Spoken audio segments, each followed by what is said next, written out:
Hi అండి. మీరెప్పుడన్నా ఇలాంటి ప్రయోగం చేశారా? నేనైతే యూట్యూబ్‌లో చూసుకుంటూ ఆలు క్రిస్పీ బౌల్స్ చేయడానికైతే మా పాప అయితే అడిగిందనేసి నేనైతే చేశానండి. అందులో చూపిచ్చిన విధంగా కరివేపాకు, ఆనియన్స్, పచ్చిమిర్చి, కార్న్ ఫ్లోర్‌తో పాటు అన్నీ వేసి మిక్సీ చేశామండి.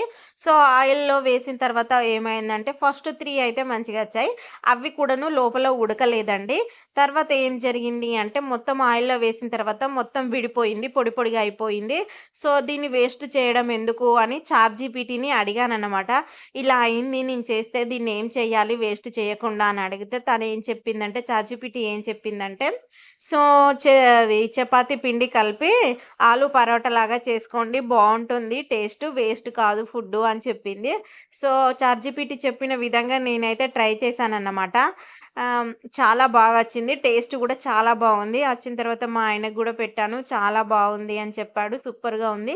అప్పుడప్పుడు ఇలాగే ట్రై చెయ్యి అన్నాడు. వీడియో నచ్చినట్టయితే లైక్ చేయండి.